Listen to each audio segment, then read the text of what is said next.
Hi, I'm Germán, and I'm gonna talk about types of monograph. We have three different types of monograph: compilation, research, and analysis of experience.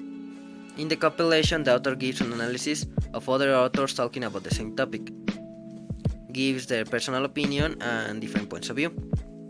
In the research, the research is done to a topic that is little researched and includes something new that has never been researched.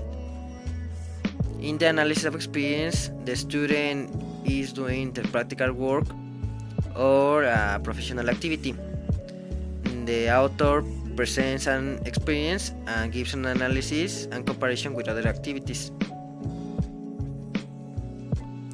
Doing a monograph, one can learn to learn a problem or topic, to discover and get appropriate documentation for the research, to classify materials that is going to use, to reflect on the chosen problem, and to establish contact between people, institutions, etc. if your research is longer. Why write a monograph? By necessity, for pleasure, to make a deep and autonomous intellectual work experience.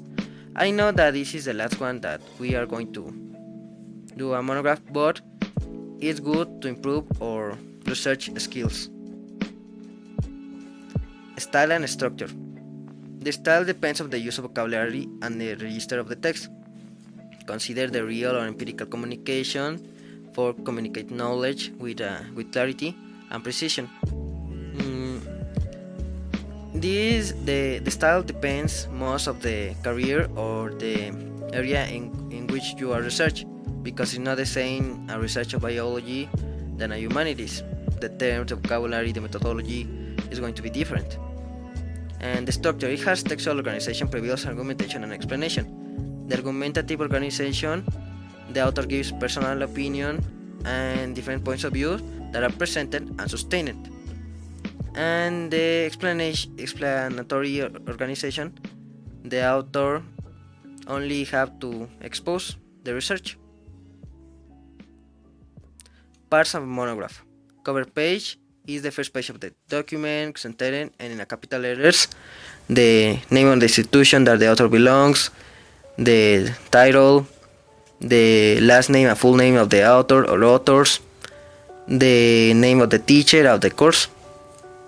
The title needs to be informative, attractive, and simple.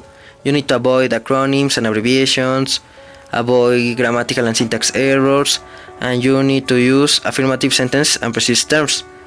For example, if your title is Men or Women Who Are the Best, this is an error because you are not direct.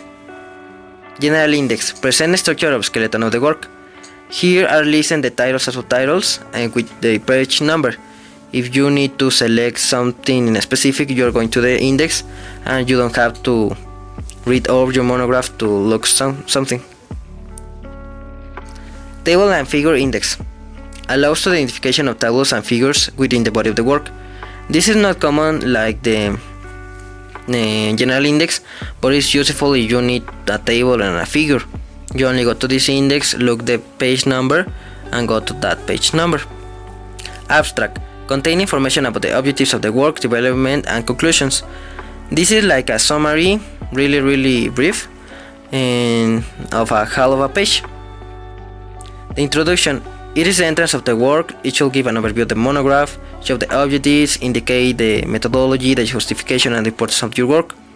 The introduction can have the most important chapters and most important conclusions.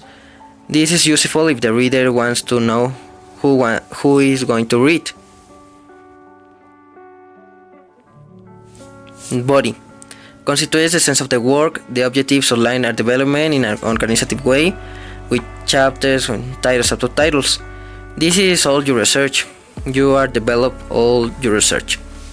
And 30 pages is enough. This is a suggestion. Conclusions. The main conclusions are listed here. You need to present this in the same order of the development. If your first chapter is about origin, your first conclusion needs to be about origin. And you must not exceed the 10 conclusions. You can put questions, recommendations for future research. You need to be brief and concise. Is the end of your work. Reference. They are listed in alphabetical order. All your sources of information. books, magazines, internet pages, newspaper, videos, interviews that are served to make the work. You need to use a PA format. Appendices and annexes. The appendices is the products of the same research, but is most extensive and you don't need to include in the body of the text. And the annexes are product of other research, but is useful for your own research. Thank you.